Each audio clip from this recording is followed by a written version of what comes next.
What if a tiny striped fish swimming in the rice paddies of India could teach us more about ourselves than decades of medical research? What if this same fish, barely 2 inches long, held secrets about regeneration, genetics, and life itself?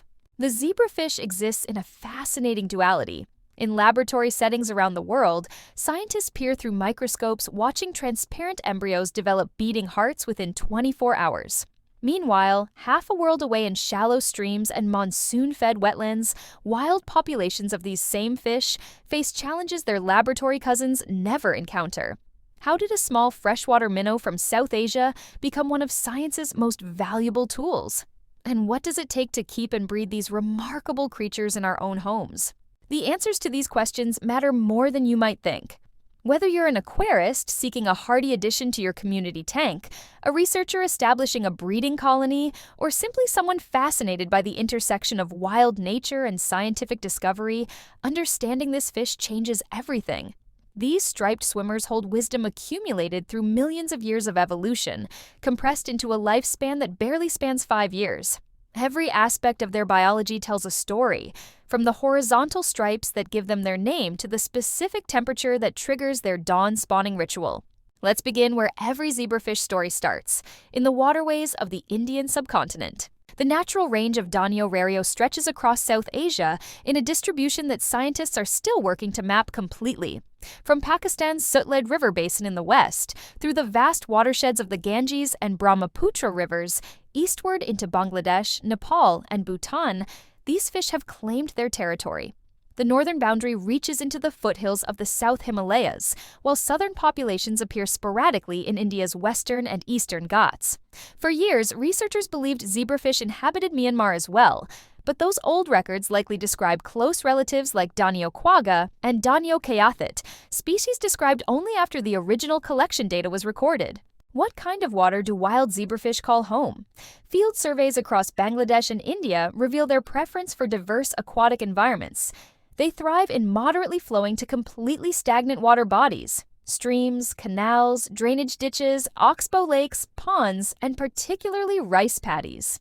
The connection to rice agriculture runs so deep that their genus name Danio derives from the Bangla word dhani, meaning precisely that, of the rice fields. The habitats themselves vary dramatically. Some zebrafish populations swim in crystal clear water, rushing over pebbled bottoms in open riverbanks. Others navigate turbid, slow-moving forest streams where visibility extends barely beyond their nose. Still others inhabit stagnant ponds choked with dense vegetation, where the water barely moves from one month to the next. The substrate beneath them ranges from pure sand to deep silt, often mixed with pebbles or gravel. Vegetation may loom overhead from the banks or grow submerged beneath the surface, creating a canopy of green that filters the tropical sunlight. Temperature extremes tell us something crucial about zebrafish adaptability.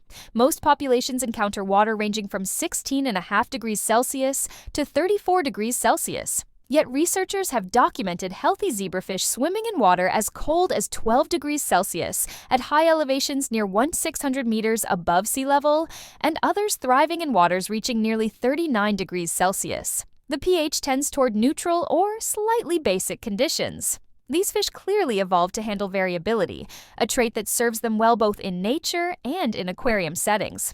Life for wild zebrafish follows seasonal rhythms. In nature, spawning intensifies during periods of heavy rain. The monsoons bring more than just water. They bring opportunity. The slight drop in temperature combined with rising water levels triggers reproductive behavior. Studies of wild populations suggest most individuals in nature live perhaps a year or two at most, succumbing to predation, parasites, or simple exhaustion. This stands in stark contrast to their laboratory and aquarium counterparts, which can live 3 to 5 years under optimal conditions. Predators stalk zebrafish constantly in the wild. Snakeheads and garfish hunt them actively, while knifefish, catfish, and spiny eels add to the roster of aquatic threats. Even the water itself holds dangers in the form of parasites and pathogens. From above, kingfishers and herons watch for the telltale flash of stripes near the surface. This relentless pressure shaped zebrafish into what they are today: fast, social, and highly alert. When danger approaches, they exhibit characteristic alarm responses: increased agitation, heightened aggression, decreased appetite, and the release of specific chemical pheromones that warn nearby fish. They can even darken the pigment cells in their skin, potentially making themselves less visible to hunting eyes. Moving from wild streams to home aquariums requires understanding what we're actually looking at when we examine a zebrafish. The adults typically reach about 2.5 centimeters in length, though aquarium specimens occasionally stretch to 3 inches, and wild populations show some individuals approaching 2.5 inches. Their most distinctive feature remains those horizontal blue stripes, alternating with golden yellow bands, extending from gill cover to tail fin. The pattern resembles a zebra's stripes, though rendered in colors that shimmer underwater. Sexual dimorphism in this species expresses itself subtly. Females develop rounder, fuller bodies, especially when carrying eggs. Their stripes may appear silver rather than the brighter gold of males. Males maintain a more streamlined, torpedo-shaped profile built for speed. Look closely at the anal fin, and males reveal more intense yellow coloration. Females possess a small genital papilla, visible just anterior to the anal fin origin. Interestingly, every zebrafish begins life as an immature female. Future males must undergo a gonadal transformation to produce functional testes, a process that occurs around 5 to 7 weeks post-hatching when the fish measures roughly 1 to 1.5 centimeters in total length. The aquarium trade has produced remarkable varieties beyond the standard wild-type coloration. Longfin variants sport flowing finnage that trails behind them like silk scarves. Glowfish represent genetically modified zebrafish that fluoresce in vivid colors: sunburst orange, galactic purple, starfire red, electric green, and cosmic blue.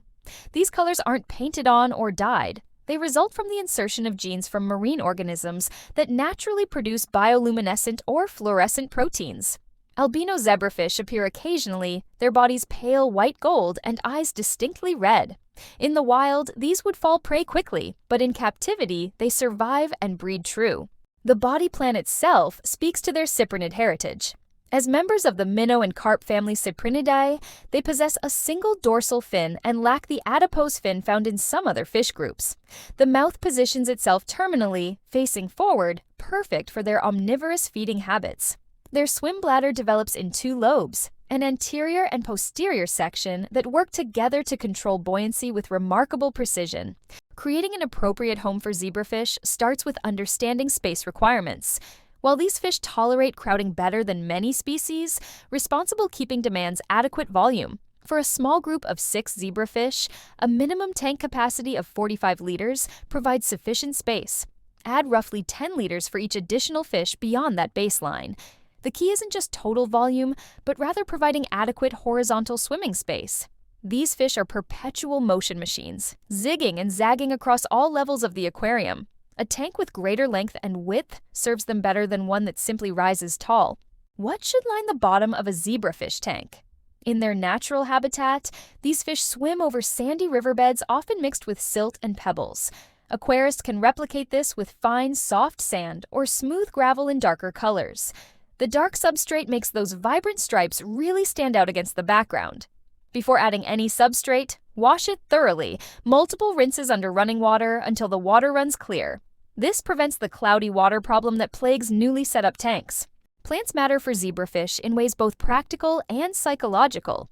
In nature, they encounter vegetation constantly, whether growing from the bottom or hanging over the water from the banks. Aquarium plants like Java fern and Amazon sword serve multiple functions. They help oxygenate the water through photosynthesis, provide hiding spots that reduce stress, and break up sightlines that can minimize aggressive encounters. Mixed plant heights, some tall background plants, mid-sized specimens in the middle ground, and perhaps floating plants at the surface. Live plants work wonderfully, but quality artificial plants provide similar benefits if maintaining live plants proves challenging. Adding hardscape elements completes the environment. Rounded river rocks, pieces of driftwood, and bogwood branches create visual interest while providing additional shelter. However, don't overcrowd the tank with decorations. Remember, these are fish that need swimming room. A few well-placed rocks and a nice piece of driftwood create interest without impeding movement. Lighting requires a specific schedule to keep zebrafish healthy and encourage natural behavior. These are diurnal fish, meaning they're active during the day and rest at night. Provide 14 hours of light followed by 10 hours of darkness. This mimics the photoperiod they experience near the equator in their natural range. Sudden light changes stress them significantly. Using aquarium lights with gradual dimming features, or placing the tank where natural dawn light gradually increases, brightness works better than suddenly flipping a switch. This becomes particularly important for breeding, as zebrafish spawn with the first light of morning. Temperature control sits at the heart of successful zebrafish keeping. While wild populations tolerate extremes from 6 degrees Celsius to 38 degrees Celsius, optimal conditions for health and breeding occur between 26 and 28.5 degrees Celsius. Laboratory facilities typically maintain 28.5 degrees precisely because this temperature optimizes growth rates, maturation, and reproductive success. In home aquariums, staying between 26 and 28 degrees Celsius works well. Use a reliable aquarium heater and thermometer to maintain stability. Sudden temperature fluctuations can shock their systems and trigger stress responses. Water chemistry demands attention, but not obsession. Zebrafish prefer pH levels between 7 and 8, trending toward neutral or slightly basic conditions. This matches what field surveys discovered in their natural habitats across South Asia. Conductivity, a measure of dissolved minerals, should fall between 500 and 1,300 microsiemens. More critical than hitting exact numbers is maintaining stability. Wild swings in pH or conductivity stress fish far more than levels slightly outside the ideal range. Ammonia and nitrite must remain at 0. These nitrogenous wastes are highly toxic even in small concentrations. This means establishing and maintaining a robust biological filtration system. Beneficial bacteria colonize filter media and other surfaces in the aquarium, converting toxic ammonia to nitrite and then to far less harmful nitrate through a process called nitrification. The bacteria Nitrosomonas species handle the first step, oxidizing ammonia to nitrite. Then Nitrobacter and Nitrospira species complete the cycle by oxidizing nitrite to nitrate. Nitrate accumulates over time since no bacteria readily convert it to harmless nitrogen gas in typical aquarium conditions. Regular partial water changes of 25 to 50% weekly remove accumulated nitrates and replenish minerals. When performing water changes, match the temperature of new water to tank water to avoid shocking the fish. If using tap water, treat it with dechlorinator to neutralize chlorine and chloramine that municipalities add for human safety, but which harm fish. Filtration systems come in several forms. Sponge filters work exceptionally well for zebrafish tanks, providing mechanical filtration while supporting beneficial bacteria growth. They're powered by air pumps, creating gentle water movement that zebrafish appreciate. Hang-on-back filters offer more filtration capacity and are easy to maintain. Canister filters provide maximum filtration for larger setups, but cost more and require more complex maintenance. Regardless of type, the filter should turn over the tank volume at least 3 to 4 times per hour without creating excessive current. Zebrafish handle some water movement well. They're not found in stagnant ponds exclusively, but they're not adapted to rushing rapids either. Dissolved oxygen levels should stay above 6 milligrams per liter. Adequate aeration through filters, air stones, or surface agitation maintains oxygen levels. The water surface serves as the primary gas exchange interface where oxygen enters and carbon dioxide leaves. Anything that disrupts surface area, like oily films from overfeeding, reduces oxygen availability. Feeding zebrafish properly means understanding their omnivorous nature. In the wild, their diet consists primarily of zooplankton and insects, supplemented by phytoplankton, filamentous algae, vascular plant material, invertebrate eggs, small crustaceans, and even the occasional detritus they encounter while foraging. They're opportunistic feeders without stomachs, meaning food passes through their digestive system quickly. This anatomical quirk requires feeding them multiple times per day rather than one large meal. Quality commercial dry foods form the foundation of captive diets. Flakes and small pellets formulated for tropical omnivores provide balanced nutrition.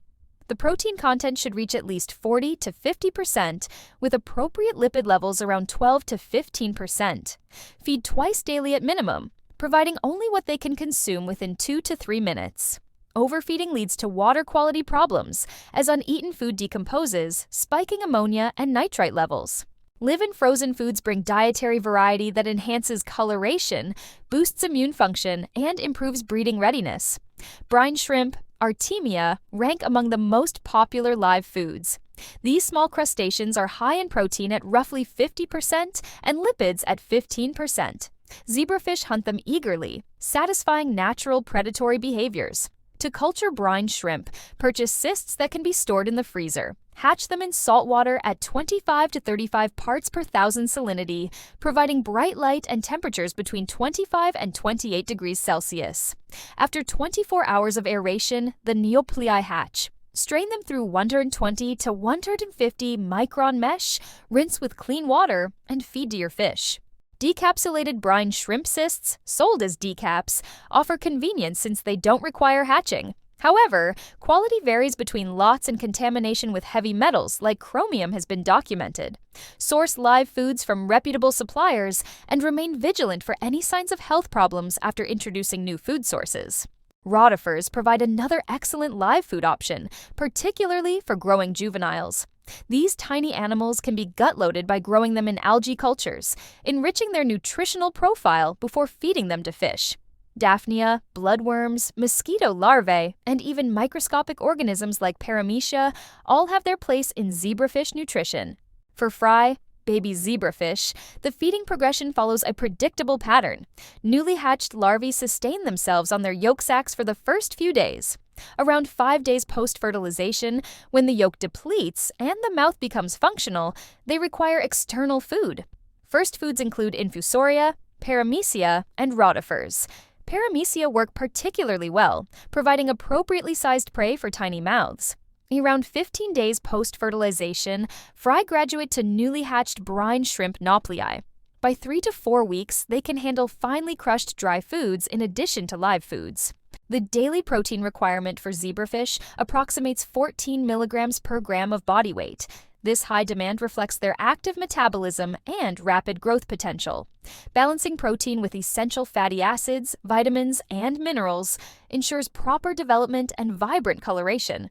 Social dynamics in zebrafish populations reveal complex behaviors that continue fascinating researchers. These fish are highly social creatures that naturally form shoals. Shoaling means clustering together in the water column, distinct from schooling, where fish swim in coordinated polarized groups moving as one. Adult zebrafish both shoal and school depending on circumstances, while larvae don't exhibit obvious shoaling until about 13 to 15 days post-fertilization. Why do fish shoal? The safety in numbers principle applies. Predators find it harder to single out one individual from a swirling mass of movement. Shoaling also facilitates information transfer.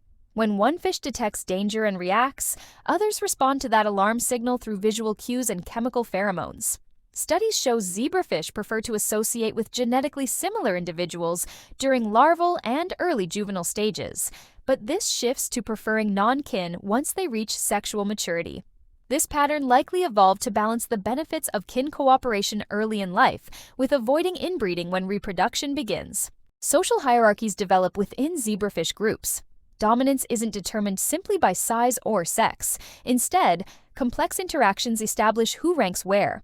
The establishment of dominance involves characteristic behaviors: approaching, raising fins, undulating body movements, mouth-opening displays, body color changes, biting, charging, chasing, and circling. These agonistic behaviors typically intensify when resources like food or potential mates become limited. Male zebrafish compete vigorously for access to females.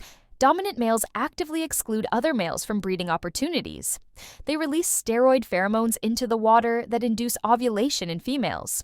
Females show preferences for larger, unrelated males based on odor cues.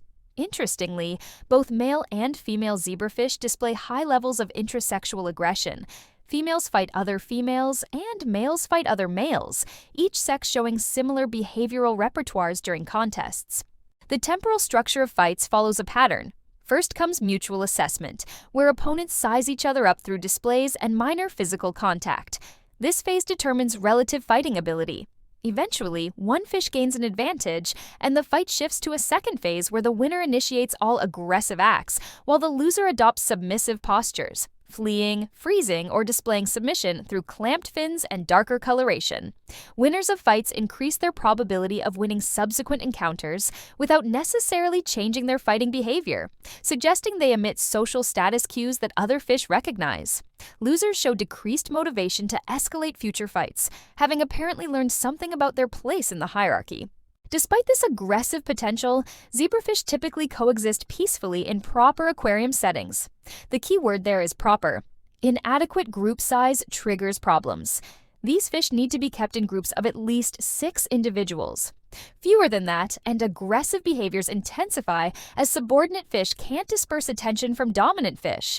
Too many fish crammed into insufficient space creates chronic stress, also elevating aggression and triggering fin nipping. Tank mates require careful selection. Zebrafish swim actively at all levels of the aquarium and can harass slower-moving species or those with long, flowing fins. Bettas make particularly poor tank mates. Their elaborate finnage proves irresistible to nipping zebrafish. Similarly, fish that can't defend themselves or that move too slowly to escape harassment should be avoided. Good tank mates include other Danio species, peaceful barbs, most tetras, rasboras, small peaceful catfish like Corydoras, and live bearers like guppies and platies. Match size as well. Companions should be neither tiny enough to appear as prey, nor large enough to view zebrafish as food. Breeding zebrafish successfully requires understanding their reproductive biology and providing appropriate conditions. Sexual maturity arrives quickly. At 28.5 degrees Celsius, zebrafish reach reproductive maturity around 75 to 90 days post-fertilization. Females at maturity measure roughly 1 inch or 2.5 centimeters, while males reach about 0.9 inches or 2.3 centimeters. In laboratory settings where nutrition and conditions remain optimal year-round, domestic zebrafish breed continuously. Wild populations show more seasonal spawning tied to monsoon patterns. The spawning act itself occurs in early morning with the first light of day.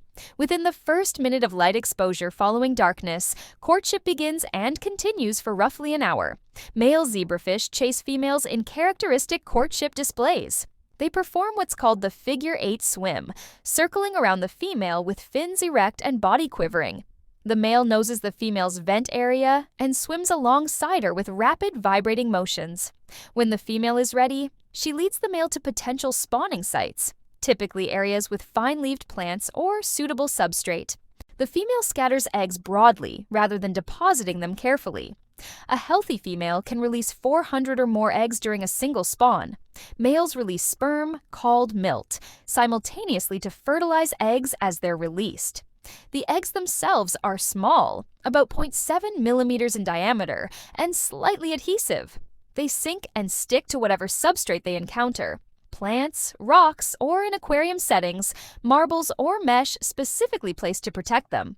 Setting up a breeding tank requires specific equipment. A 10-gallon tank works well for pair breeding. Place marbles covering the bottom, leaving gaps between them where eggs can fall and be protected from adult fish that will readily eat their own eggs. Alternatively, use plastic mesh elevated an inch or two above the tank bottom. Fine-leaved plants like Java moss provide natural spawning sites and give the tank a more natural appearance. Select breeding pairs or small groups carefully. Choose visibly healthy fish showing good coloration and active behavior. Well-fed females display rounded bellies distended with eggs. Males appear more streamlined and display brighter colors. Some breeders prefer conditioning adults separately for several days before breeding, feeding them heavily with high-quality live foods. Others maintain breeding groups together continuously. In the evening, transfer selected breeders to the breeding tank. Many breeders use a divider to separate males and females overnight, removing it at first light. This prevents premature spawning in darkness and synchronizes the spawn with your observation schedule. When first light appears, either natural dawn or artificial lights on a timer, courtship begins almost immediately if conditions are right. Temperature manipulation can trigger spawning. A slight temperature drop of 1 to 2 degrees Celsius, followed by a gradual rise, mimics the cooling and warming associated with monsoon rains in their natural habitat. Similarly, a small water level increase along with the temperature change provides additional environmental cues. After spawning concludes, remove adult fish immediately. Even though they just spawned together moments ago, the parents show no parental care instincts and will consume their own eggs if given opportunity. Collect eggs by siphoning them from the bottom, or if using marbles or mesh, simply removing the adults from the breeding tank. The development timeline from fertilized egg to free-swimming larva proceeds rapidly at standard temperatures. At 28 degrees Celsius, development follows a precise schedule divided into named periods rather than numbered stages. The first period, the zygote period, encompasses the single-celled stage. Cleavage follows within the first few hours, as the single cell divides into 2, then 4, then 8 cells, progressing geometrically. These divisions occur synchronously, meaning all cells divide at the same time through the first several cycles. By 2.5 to 3 hours post-fertilization, the embryo has formed a small cap of cells sitting atop the yolk. This structure, called the blastoderm, will eventually spread to cover the entire yolk in a process called epiboly. The blastula period lasts until about 5.5 hours when gastrulation begins. During gastrulation, cells migrate and reorganize themselves into 3 distinct germ layers: ectoderm, which will form skin and nervous system; mesoderm, which becomes muscle and blood vessels; and endoderm, which generates the gut. Around 10 hours post-fertilization, somites begin forming. These are tissue segments that run along the trunk of the developing embryo, precursors to muscle blocks. The segmentation period extends from 10 to 24 hours post-fertilization. Within this window, the basic body plan emerges. Head, trunk, and tail become distinguishable. The neural tube forms, creating the foundation of the brain and spinal cord. By 24 hours, the embryo shows spontaneous movement. The heart beats visibly through the transparent chorion. The pharyngula period lasts from 24 to 48 hours post-fertilization. During this crucial window, most organ systems differentiate and become functional. The brain develops distinct regions. The eyes form and begin showing pigmentation. Blood flows through developing vessels. The jaw elements take shape. By the end of 48 hours, the embryo is essentially complete, just waiting for the proper time to hatch. Hatching occurs sporadically across the 3rd day, typically between 48 and 72 hours post-fertilization. Individuals within a single clutch hatch at different times over many hours.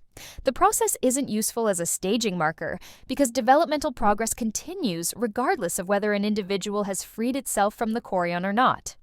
Those still enclosed develop at the same rate as those already swimming freely.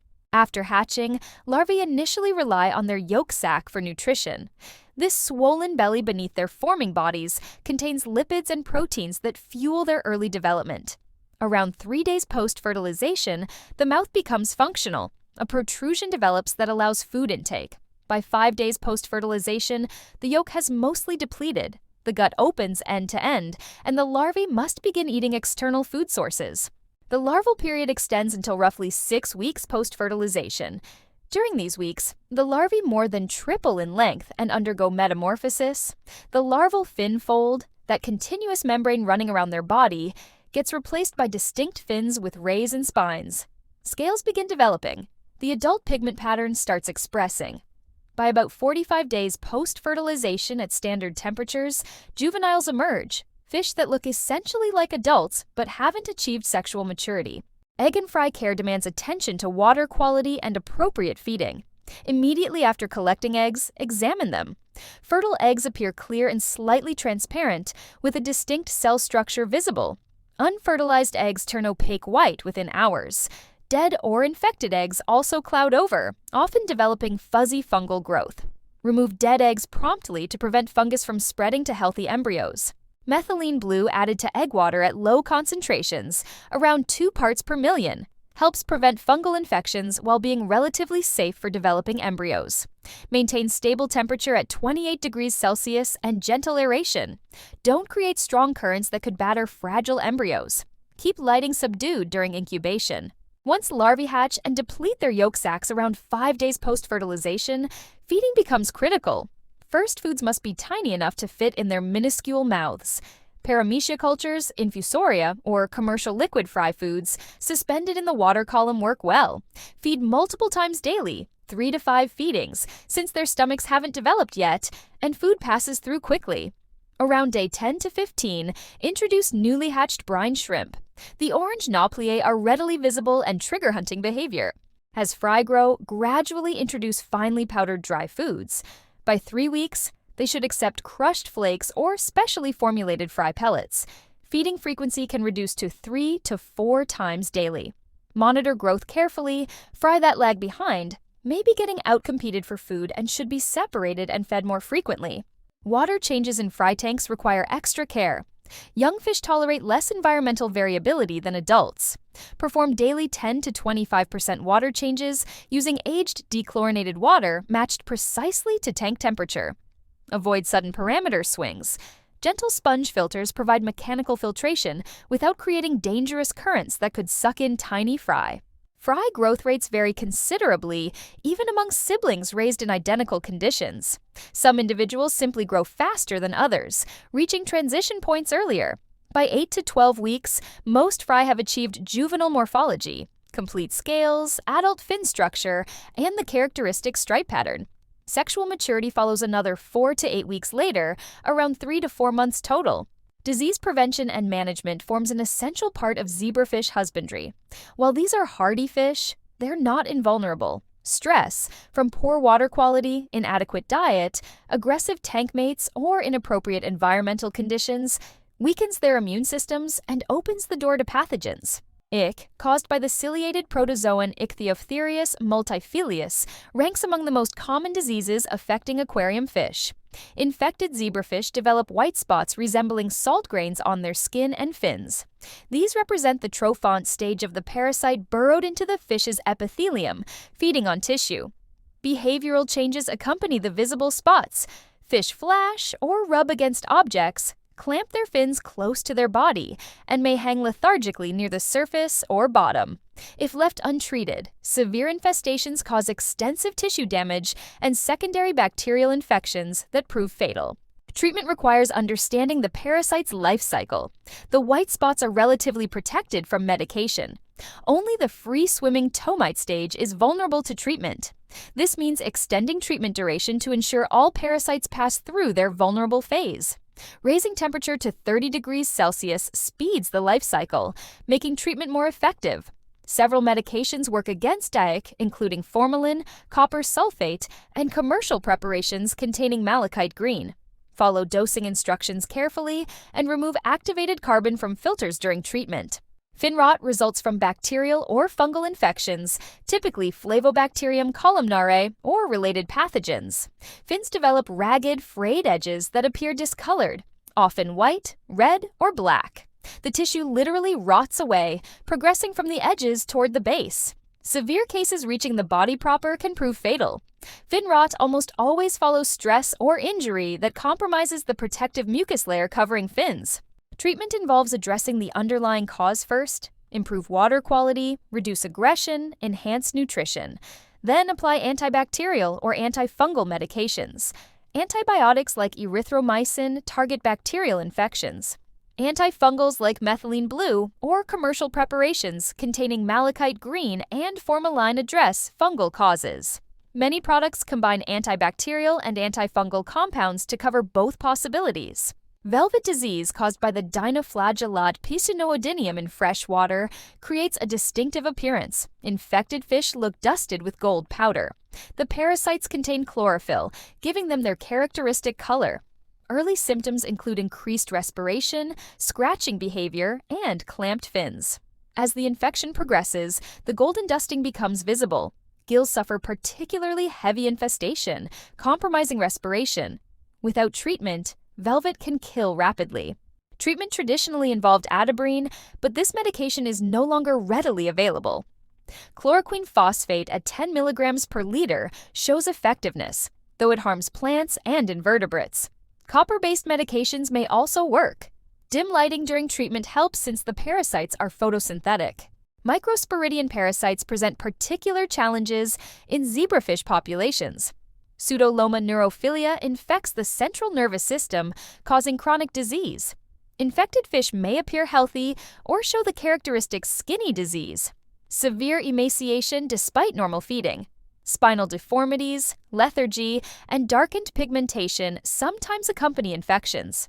The parasite transmits horizontally through ingestion of spores released from dead infected fish.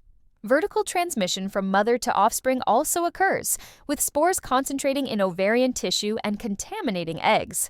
No highly effective treatment exists for established pseudoloma infections. Prevention through rigorous biosecurity protocols, quarantining new fish, using only surface sanitized eggs for establishing new lines, maintaining UV sterilization on system water proves more practical than attempting cures. Some evidence suggests fumagillin administered in food may reduce infection loads, but this isn't approved for ornamental fish in many jurisdictions. Pseudocapillaria tomentosa, an intestinal nematode, causes severe enteritis in zebrafish. Infected fish show weight loss, lethargy, and darkening coloration. Heavy infections produce profound chronic inflammation of the intestine, epithelial hyperplasia, and predispose fish to intestinal neoplasia. The parasite likely transmits through contaminated live foods or by fish consuming eggs released from infected fish. Treatment with macrocyclic lactones shows effectiveness. Emamectin benzoate, an ivermectin analog, works as both oral and bath treatment. Prevention involves careful sourcing of live foods and quarantine protocols for new fish acquisitions. Mycobacteriosis, caused by Mycobacterium species including M. marinum, M. chelone, and M. haemophilum, represents a serious concern for both fish health and human safety. These bacteria are zoonotic. They can infect humans, typically causing skin lesions on hands and arms.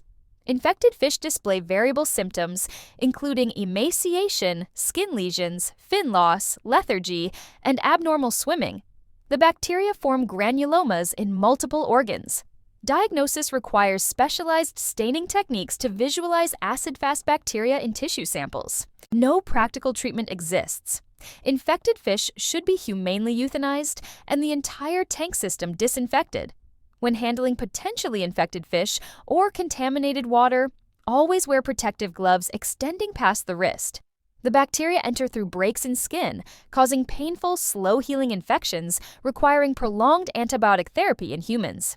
Prevention strategies apply across all diseases. Maintain excellent water quality through adequate filtration, regular water changes, and appropriate stocking density. Quarantine new fish for at least 2 weeks before introducing them to established populations. Sterilize equipment between uses on different tanks. UV sterilization of water reduces pathogen transmission in recirculating systems. Feed high-quality foods from reputable sources. Minimize stress through appropriate social grouping, adequate space, stable environmental parameters, and suitable tank mates.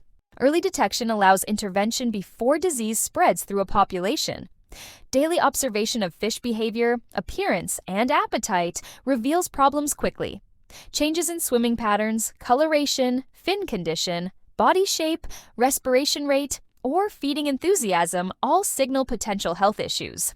Prompt isolation of affected individuals, accurate diagnosis, and appropriate treatment maximize recovery chances while protecting the remaining population. Understanding the sensory world of zebrafish reveals how these fish perceive their environment in ways we can barely imagine. Their lateral line system detects minute water movements through specialized sensory cells called neuromasts distributed across their body and head in distinct patterns. Each neuromast contains hair cells similar to those in our inner ears. When water displacement occurs from a swimming predator, a fleeing prey item, or turbulence from tank equipment, these hair cells bend and fire nerve impulses to the brain. Zebrafish use this system for rheotaxis, meaning they orient themselves relative to water current. They detect the movements of nearby fish for schooling coordination. They sense approaching threats even in complete darkness. Vision operates differently underwater than in air, and zebrafish eyes show remarkable adaptations. They possess tetrachromatic color vision, meaning they have 4 types of cone photoreceptors compared to our 3. This allows them to see into the ultraviolet spectrum invisible to humans. Their eyes position laterally on their head, providing nearly 360-degree vision with only small blind spots directly ahead and behind.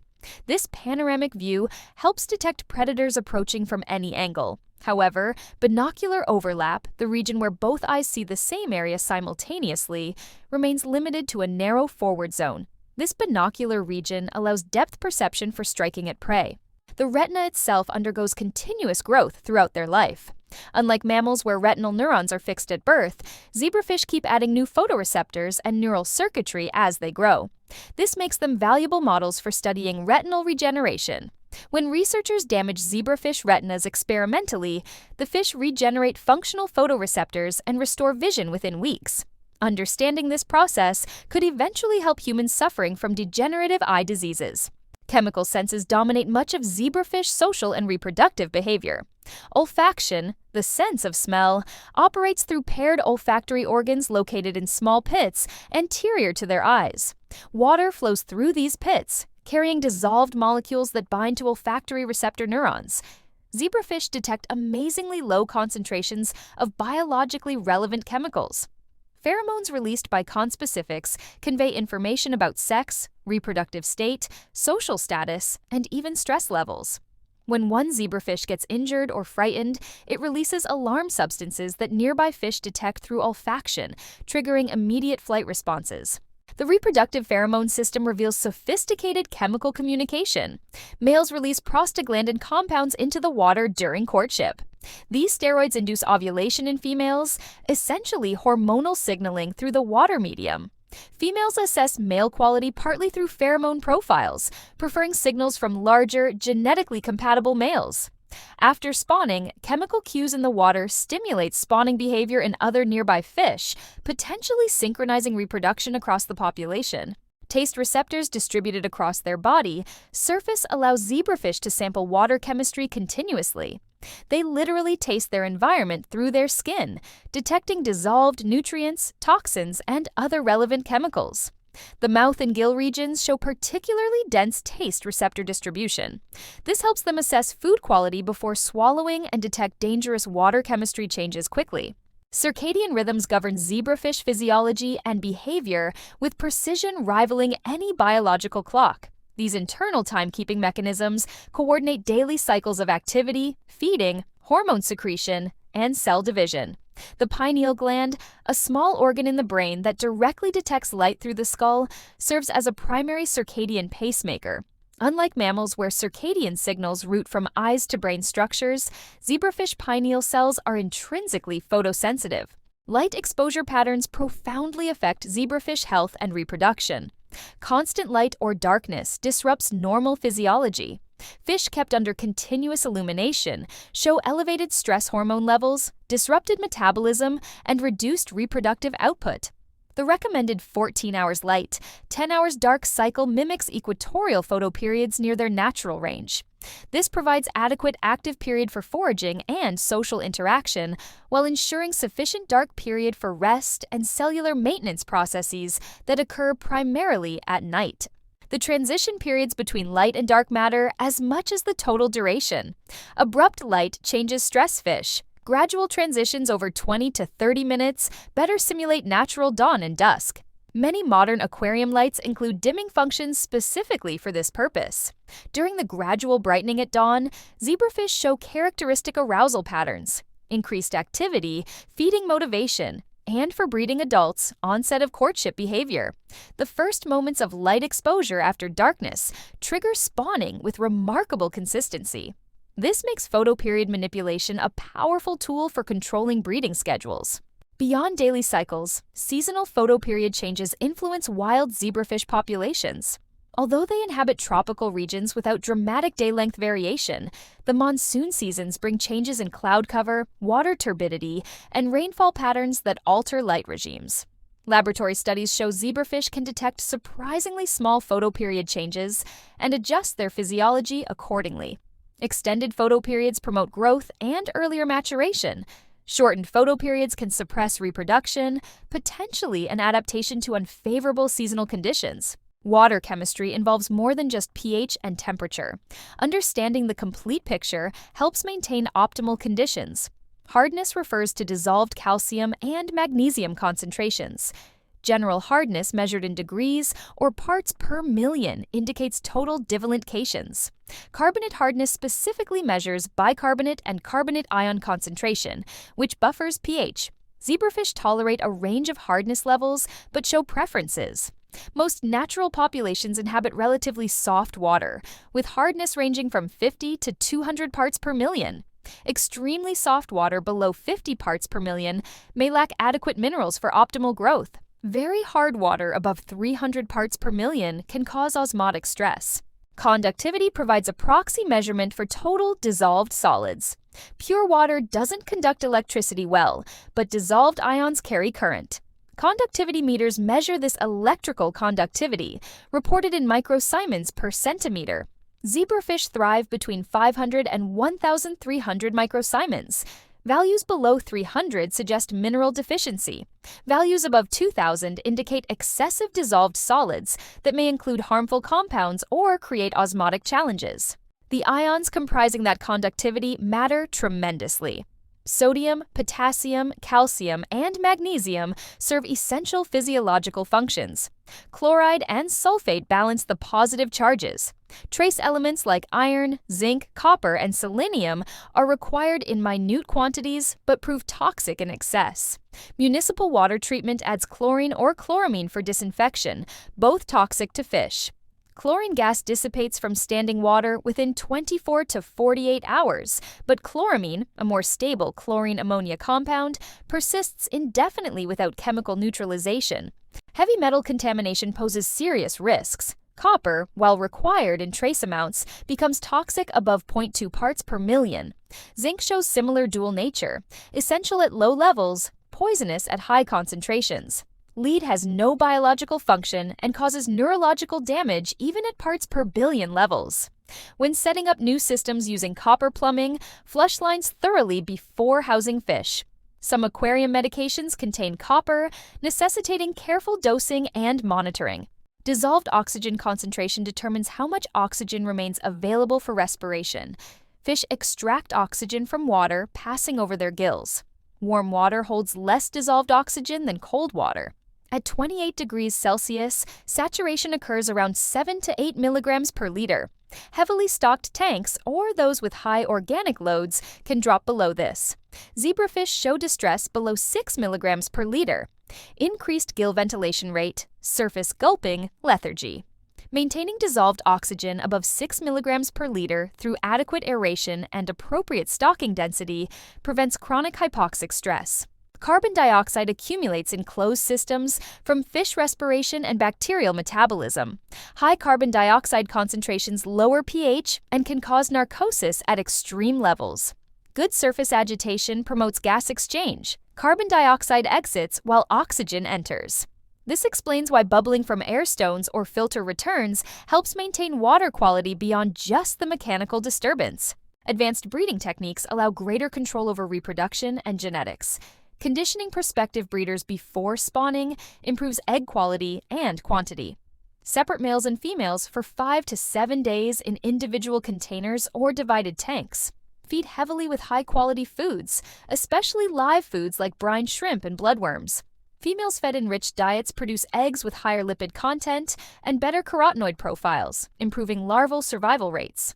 The fatty acid composition of broodstock diets directly affects egg quality. Long-chain omega-3 fatty acids, particularly docosahexaenoic acid and icosapentaenoic acid, concentrate in egg lipids and prove essential for neural development in embryos.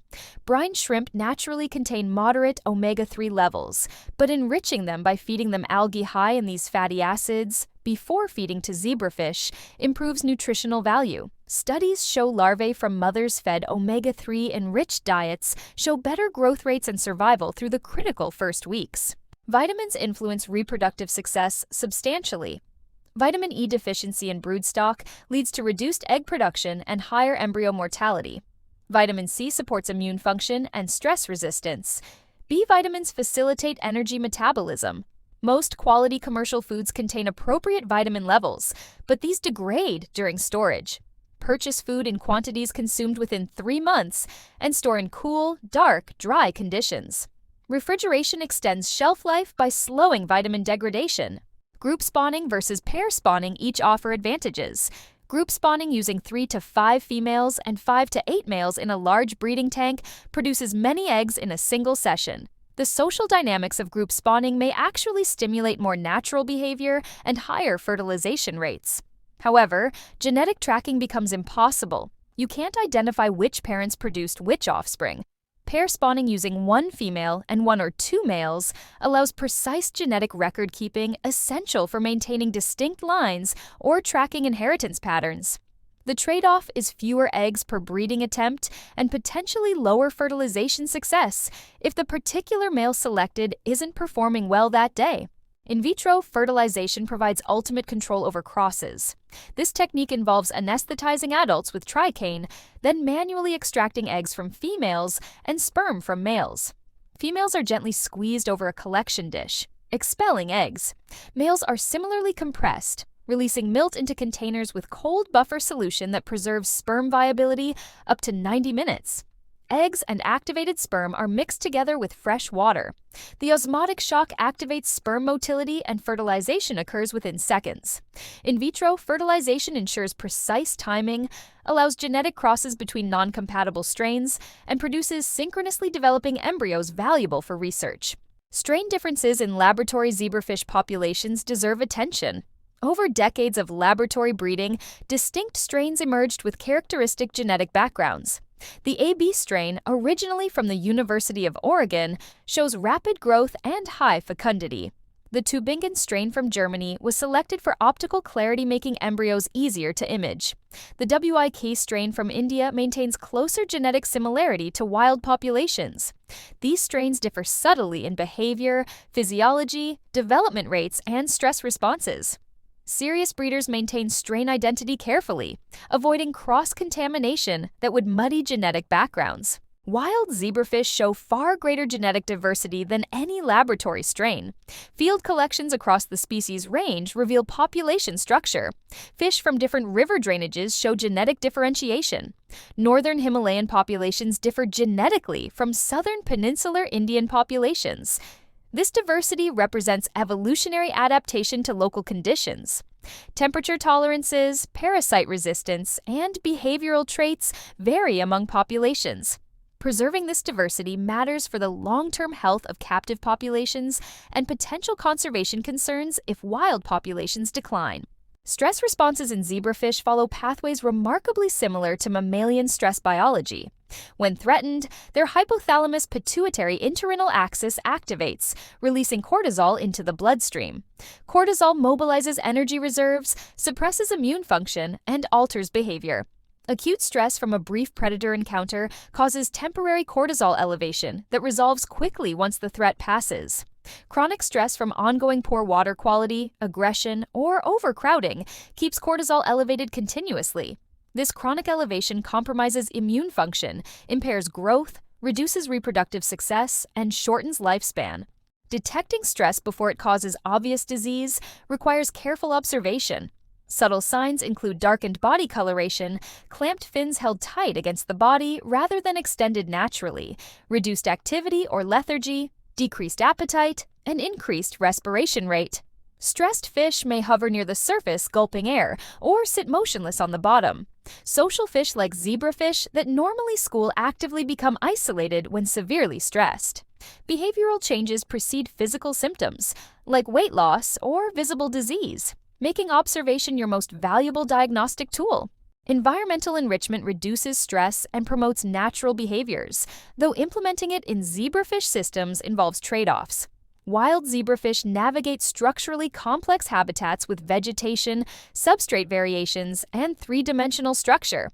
Barren tanks deny opportunities for natural behaviors like exploration and shelter seeking. Adding plants, hiding spots, and substrate complexity improves welfare. However, increased tank complexity makes maintenance harder. Detritus accumulates in dense plants, algae grows on all surfaces, and observing individual fish becomes difficult. Balance enrichment benefits against practical husbandry constraints. One overlooked form of enrichment involves feeding behavior. Instead of simply sprinkling food on the surface once or twice daily, consider more naturalistic feeding approaches. Scatter food across the water surface, so fish must forage rather than simply hovering at one feeding spot. Feed multiple small meals rather than one or two large ones, better matching their stomachless digestive anatomy. Occasionally provide food requiring effort. Live prey that swim or hide stimulates hunting behavior absent when eating inert pellets. Varying food types, flakes one day, small pellets the next, live foods weekly. provides sensory variety. The regenerative abilities of zebrafish rank among their most remarkable traits. They routinely regrow damaged fins, often restoring both structure and pigmentation patterns with impressive fidelity. The process begins within hours of injury. Epidermal cells migrate across the wound, forming a specialized structure called the wound epidermis or blastema. This cell mass contains progenitor cells that proliferate and differentiate, rebuilding lost tissue. Within 2 to 4 weeks, a severed fin regenerates completely. Even partial heart damage regenerates. If researchers surgically remove 20% of the ventricular tissue, new cardiomyocytes proliferate to restore heart mass and function. Spinal cord injuries that would cause permanent paralysis in mammals can heal in zebrafish. After severing the spinal cord, glial cells bridge the gap and axons regenerate across the lesion, restoring motor function within weeks. The retina, brain tissue, kidney, liver. Multiple organs show regenerative capacity, absent or severely limited in adult mammals. Understanding the molecular and cellular mechanisms underlying zebrafish regeneration could revolutionize regenerative medicine. What genes turn on during regeneration? What signals coordinate cell proliferation, differentiation, and patterning? Do mammals possess latent regenerative programs that evolutionary pressure suppressed, but that we might reactivate? Research into zebrafish regeneration reveals key players. WNT signaling pathways, also important in embryonic development, reactivate during regeneration. Fibroblast growth factors promote cell proliferation in regenerating tissue. MicroRNAs, small regulatory RNA molecules, control gene expression programs that switch cells from quiescent maintenance mode to active regeneration mode. The immune system plays unexpected roles. Inflammation following injury provides signals necessary for regeneration initiation. Simply reducing inflammation impairs regeneration, showing these processes are interconnected rather than antagonistic. Zebrafish sleep despite lacking eyelids. They exhibit behavioral quiescence during dark periods, reduced motion, elevated arousal threshold, and characteristic posture changes. When resting, zebrafish often position themselves at slight angles, hovering in the water column or resting on the bottom. Their brain activity changes during these rest periods in patterns analogous to mammalian sleep, though whether zebrafish experience REM sleep remains debated. Sleep serves essential functions. Memory consolidation, metabolic regulation, and cellular repair processes occur predominantly during rest periods. Sleep deprivation impairs zebrafish just as it impairs mammals. Fish prevented from resting show impaired learning and memory, altered gene expression, and increased stress hormone levels. Chronic sleep restriction shortens lifespan and increases disease susceptibility. This means providing proper dark periods isn't optional enrichment, but rather biological necessity. Keeping aquarium lights on 24 hours, or even just late into the evening, disrupts their natural rest requirements. Temperature effects on zebrafish extend far beyond simple comfort. As ectotherms, cold-blooded animals, their body temperature matches their environment. This means temperature directly controls metabolic rate. Warmer temperatures within their tolerated range accelerate all biochemical reactions. Food digests faster, growth proceeds more quickly, development completes sooner. The flip side, warmer fish require more oxygen and produce more waste products. They also age faster at the cellular level, potentially explaining why fish maintained at higher temperatures within the viable range often show shorter maximum lifespans. The optimal 28.5 degrees Celsius represents a calculated balance. This temperature maximizes growth rates and reproductive output while maintaining reasonable longevity. Cooler temperatures at 24 to 26 degrees slow growth and delay maturation, but may extend maximum lifespan slightly. Significantly cooler water below 20 degrees drastically reduces activity, suppresses appetite, and can impair immune function. Warmer water above 32 degrees causes heat stress, increased respiration, lethargy, and if sustained, tissue damage and death. Developmental temperature during embryonic stages permanently affects adult phenotype through mechanisms that aren't purely genetic. This phenomenon, called developmental plasticity, means embryos raised at different temperatures within the viable range develop into adults with subtly different physiology and behavior. Warmer-reared fish may show higher baseline activity levels and metabolic rates, even when tested at identical temperatures as adults. Temperature during specific critical windows affects fin ray number, pigmentation pattern details, and even sex ratios in some fish species. Though zebrafish sex determination appears primarily genetic rather than temperature-dependent. Acclimating fish to temperature changes requires patience. Sudden temperature shifts of more than 2 degrees Celsius risk thermal shock, disrupting ion balance and respiratory function. When transferring fish between systems or performing water changes with temperature-mismatched water, equalize temperatures gradually over at least 30 minutes to an hour. Float sealed bags containing fish in the destination tank to equilibrate temperature before releasing them. Courtship behavior in zebrafish follows an elaborate choreography worth understanding for both breeding management and appreciating their behavioral complexity. As dawn light appears, sexually mature males begin patrolling their territory with heightened activity. When a gravid female approaches, the male initiates courtship with the characteristic lead swim. He positions himself ahead of the female, swimming in an exaggerated S pattern with quick turns. This displays his lateral profile, showing off his stripes and body condition. If the female follows, the male escalates with the nuzzle behavior, pushing his snout against the female's abdomen and vent region. This likely allows chemical assessment of her reproductive readiness through pheromone detection. Males also perform the quiver display, positioning parallel to the female and vibrating their entire body rapidly. This visual and tactile signal communicates male vigor and breeding motivation. The female signals receptivity through specific behaviors. She slows her swimming, allowing the male to approach closely. She may lead him toward potential spawning sites, typically areas with fine-leaved plants or suitable substrate where eggs could be deposited. When fully ready, she adopts a slightly head-down posture and pauses in position. The male responds by wrapping his body around hers in a spawning clasp while simultaneously releasing milt. The female releases eggs in that same instant. This synchronized gamete release maximizes fertilization success.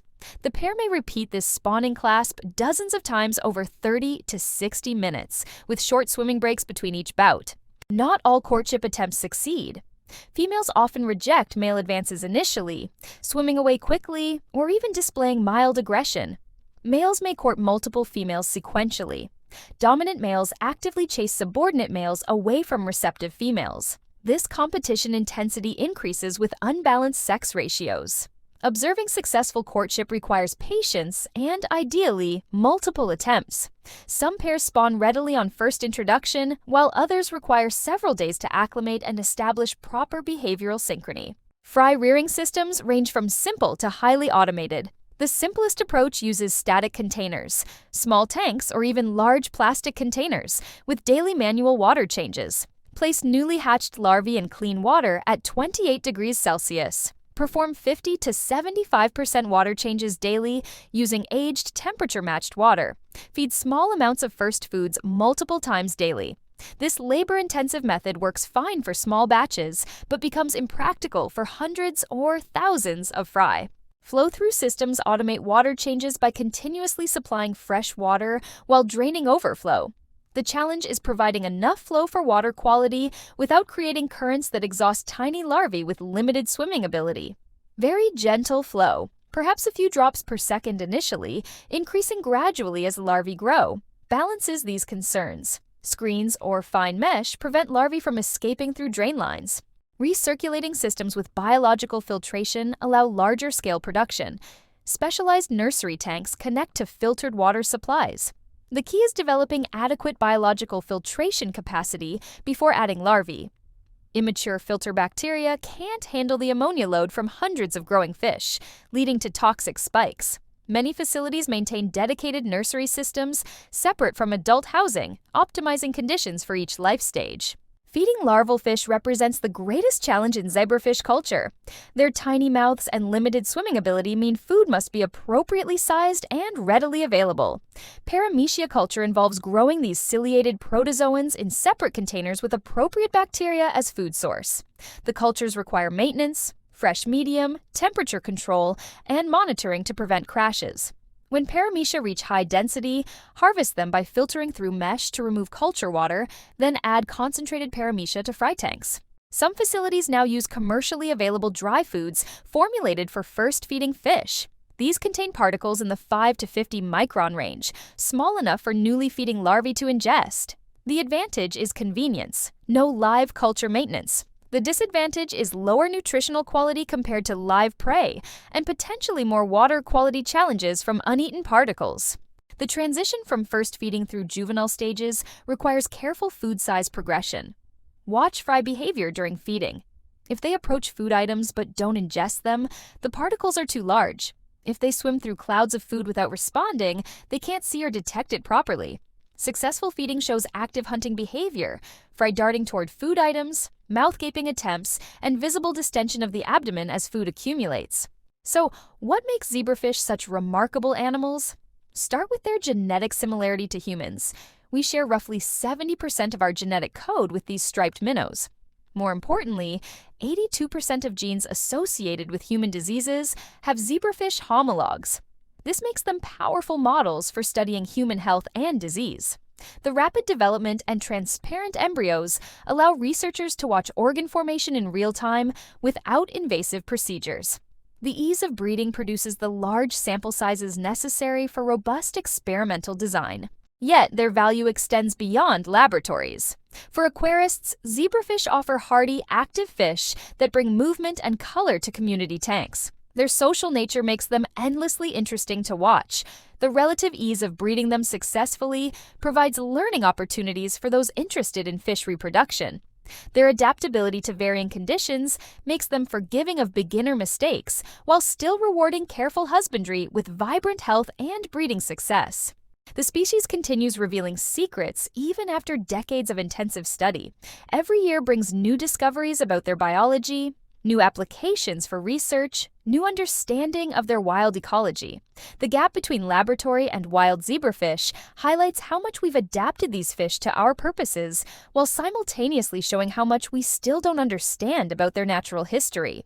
Field studies in their native range remain relatively rare, constrained by the logistical challenges of working in remote areas of South Asia. Every expedition to observe wild zebrafish reveals new information about their ecology, behavior, and genetic diversity. The future of both wild and captive zebrafish populations deserves consideration. Wild habitats face threats from pollution, climate change, and agricultural intensification. The rice paddies they inhabit are being converted to industrial agriculture with heavy pesticide use. Climate change may shift rainfall patterns, affecting the monsoon-dependent breeding cycles. Maintaining genetic diversity through careful breeding programs, and potentially through captive populations, offers insurance against future uncertainty. The species isn't currently endangered, but responsible stewardship of both wild and captive populations ensures these remarkable fish continue contributing to both science and our aquarium hobby. That wraps up our exploration of Danio Rerio, the striped wonder swimming at the intersection of wild nature and scientific progress. If you found this information valuable, hit that like button and subscribe to the channel for more deep explorations into the aquatic world. Share your own zebrafish keeping experiences in the comments. Veteran breeders and curious beginners all have insights worth sharing. Thanks for watching, and may your own zebrafish thrive and multiply.